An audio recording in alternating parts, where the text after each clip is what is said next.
Hi friends, నమస్తే అండి. Welcome back to my channel. ఈరోజు మన రెసిపీ రైస్, చపాతీ, రోటీ దేనిలోకైనా కానీ చాలా తక్కువ ఇంగ్రీడియంట్స్తో ఎంతో టేస్టీగా ఉంటూ చాలా సింపుల్గా చేసుకునేటువంటి బెన్నీ మసాలాని ఎలా చేసుకోవాలో ఈ వీడియోలో మీతో షేర్ చేసుకోబోతున్నానండి.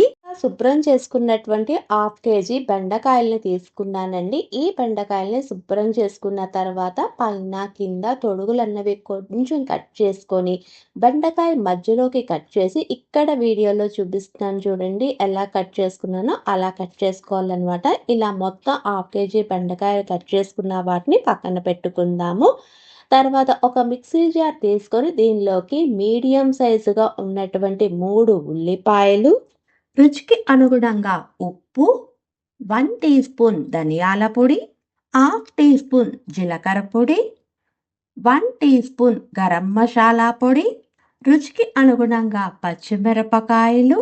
ఇక్కడ పచ్చిమిరపకాయలు అన్నవి కొంచెం చూసుకొని వేసుకోండి, దీనిలోకి కారం కూడా యాడ్ చేస్తాము అన్నమాట, అందుకని.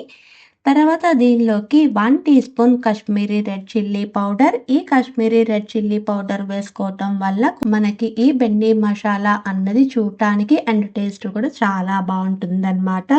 హాఫ్ టీ స్పూన్ పసుపును కూడా వేసుకొని కొంచెం కోర్సుగా గ్రైండ్ చేసుకొని ఇది నలగటానికి సరిపడా కొంచెం వాటర్ అన్నది యాడ్ చేసుకుని ఫైన్ పేస్ట్గా చేసుకోవాలండి. ఇలా చేసుకున్న తర్వాత మనం ముందుగా కట్ చేసి పెట్టుకున్నటువంటి బెండకాయ ముక్కల్లోకి ఈ పేస్ట్ను వేసుకొని అంతా బాగా కలిసేటట్టు కలుపుకొని వీటిని పక్కన పెట్టుకుందాము. తర్వాత పొయ్య వెలిగించి పాన్ పెట్టుకొని దీనిలోకి 1.5 టేబుల్ స్పూన్ ఆయిల్ని వేసుకుంటున్నానండి. ఆయిల్ అన్నది కొంచెం వేడెక్కిన తర్వాత మన మసాలా పేస్ట్ పట్టించుకున్నటువంటి బెండకాయ ముక్కలన్నీ వేసుకొని ఒక్కసారి అంతా బాగా కలిసేటట్టు కలుపుకొని మూత పెట్టుకొని ఫ్లేమ్ అన్నది మాత్రం మీడియం ఫ్లేమ్లోనే పెట్టుకుని మధ్య మధ్యలో కలుపుకుంటూ ఈ బెండకాయలు అన్నవి ముక్కలు కొంచెం మెత్తపడే అంతవరకు కుక్ చేసుకోవాలన్నమాట.